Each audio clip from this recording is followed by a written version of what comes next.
ค่ะกราบสวัสดีFCทั้งช่องของสงกรานต์นะคะ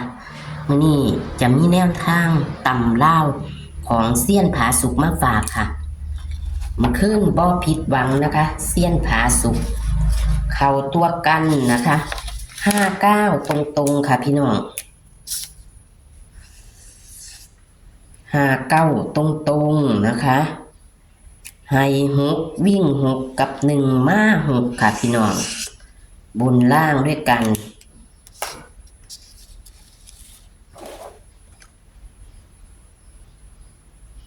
เซียนเพิ่นว่าเพิ่นคันนิ่งเนาะค่ะเพิ่นคันนิ่งเลขหาเก้าเพิ่นเลยให้กันไว้พี่น้องมาของเพิ่นอีหลีมาตรงๆด้วยนะคะ59เบิ่งวิ่ง6กับ1มา6มา96เนาะค่ะเอาบ่ผิดหวังค่ะบ่ผิดหวังเซียนผาสุกในมื้อนี้วันที่8กรกฎาคม69ขอคนละไลค์คนละแชร์นะคะให้กับเซียนและเป็นกำลังแรงใจนะคะคันอยากให้น้ำชากาแฟเพิ่นกะทักเพิ่นไปได้เด้อค่ะเพราะว่าขึ้นเบอร์โทรเพิ่นให้ตลอดนะคะพี่น้องเป็นกำลังแรงใจให้กันเพื่อเพิ่นจะมีกำลังใจเฮ็ดตัวเลขแนวทางออกมาให้พี่น้อง FC ได้ถูกได้มีอยู่มีกินเนาะพี่น้องเอาในมื้อนี้วันที่8กรกฎาคม69ตำลาวจะเป็นตัวใดไปรับชมรับฟังกันได้เลยค่ะ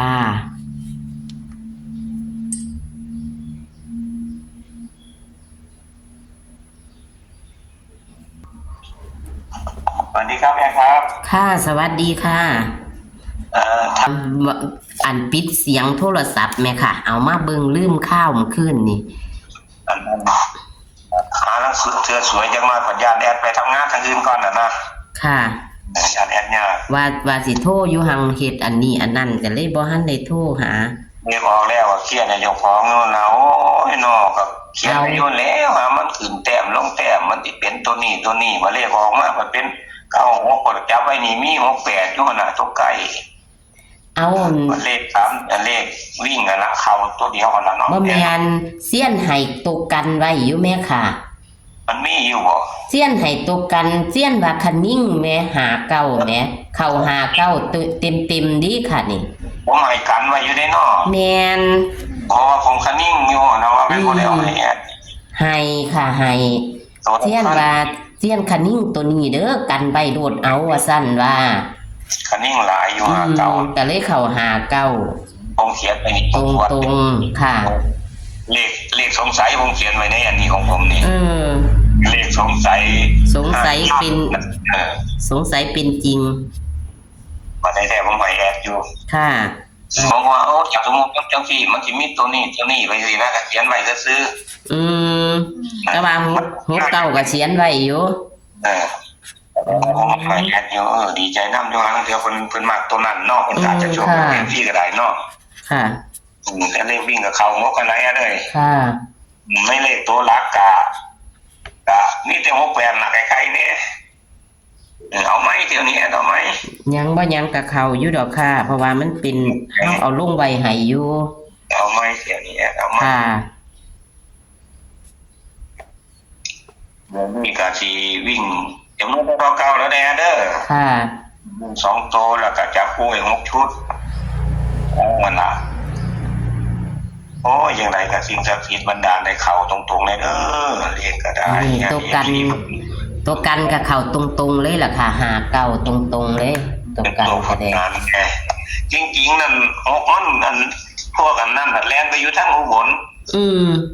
พวกอันนึงน่ะแต่ว่าอยู่ในของผมนี่ผมมีหรอกแต่ว่าผมเฮ็ดแอมไม่อยู่แต่ว่ามันก็มีอยู่แต่74ก็มีผมเฮ็ดไว้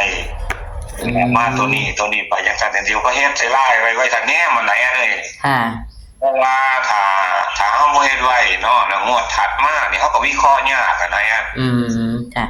สิเฮ็ดสูตรใดปานใดก็ต้องได้มานั่งวิเคราะห์อีกซะก่อนอยู่ได้บ่แม่นว่าสิตัดสินใจเอาโลดว่ามันเฮาก็หาทางสิ ก็อืม บ่เกินล่ะ ค่ะเอาวิ่งเลยค่ะบัดนี้ แน่น บ่ อน ผิดหวังแล้วล่ะค่ะ วิ่งเลขสูงจังน้อยแน่เด้อวิ่ง8 กับ 9 8 กับ 9 จับกู้นี่82นะ 82 ครับ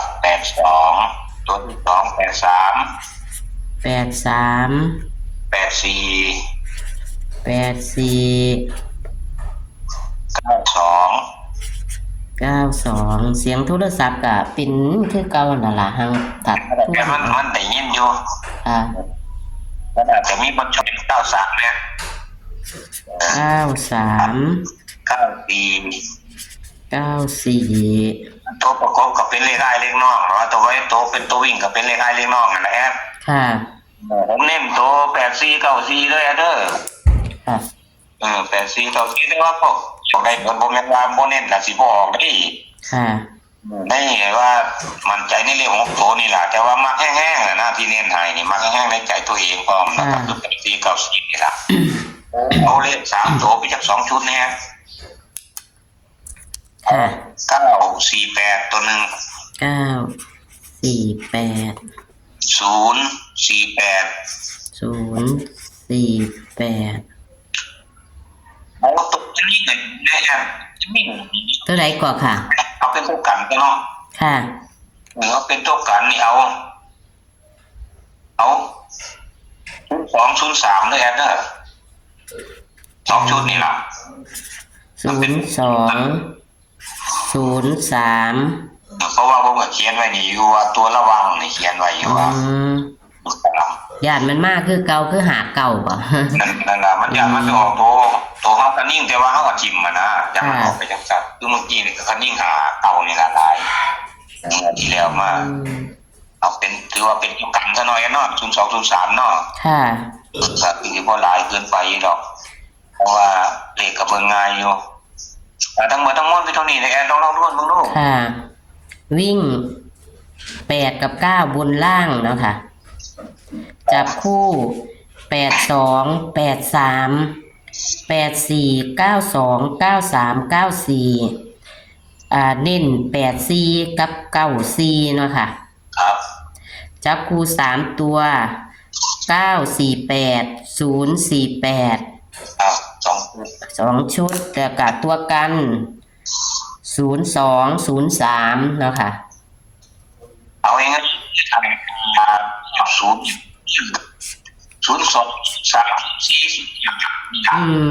เสียงปินอีกแล้วค่ะ ถ้าชอบศูนย์ว่า ถ้าชอบ0ให้เอาอันใดก่อนค่ะ03 203 แต่ว่าเดี๋ยวออกให้กันไปมันก็จะร้ายนะแอดเอาเท่าที่พวกเพื่อไทยนั่นละ ค่ะ หานั่นคือคุณพ่อคุณแม่มันมองผมมากมนี่ละมากศูนย์กับหาตัวเขียบใส่ศูนย์คือผมบอกนั่นละก็ทั้งหมดทั้งมวลมีเท่านี้ได้เด้อ ค่ะ ขอให้คุณพ่อคุณแม่เด็กที่ทุกผู้ทุกคนก็ขอให้โชคดีนี่ละร่ำรวยนี่ละนี่ต้องถูกไว้นะแอดเนาะ ค่ะ อย่าลืมกดไลค์กดแชร์รัวๆออกไปเด้อเอฟซีเลยจังไดซ่องแอดสงกรานต์จังสิใหญ่ก็ ค่ะ ทุกคนนั่นน่ะ โอ้ขอบคุณค่ะแม่นอยู่ดอกค่ะ เรื่องของนาดอกขอให้โชคดีครับสวัสดี แล้ว ครั ก็ บ ขอให้เป็นกำลังแรงใจให้กับเซียนน้ำเด้อค่ะ พี่น้อง FC ก็เด้อ้าวค่ะ ขอบคุณค่ะ สวัสดีค่ะ ครับโชคดีครับ หมู่บ้านก็บ่ผิดหวังเนาะค่ะหมู่บ้านก็เด้หมู่บ้านบ่ผิดหวัง วิ่ง6 กับ 1 6 กับ 1ก็มา6มา96นะคะ แต่จับคู่เพิ่นให้ตัวกัน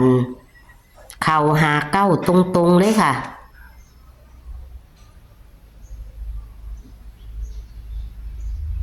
วันที่8ตำล่าวพี่น้อง เห็นบ่ค่ะ เห็นชัดบ่แคปหน้าจอค่ะพี่น้อง เน้นแค่2 หางค่ะ เน้นแค่2 หาง จับคู่เพิ่นมี6 คู่กับตัวกันอีก2 คู่นะคะบ่ได้ขีดเส้นเลยพี่น้องมื้อนี้ เลข3ตัวมี2หาง948 048เพิ่นเลยบ่เน้นเพราะว่าเพิ่นเอาออกมาจากเลข2ตัวนะคะ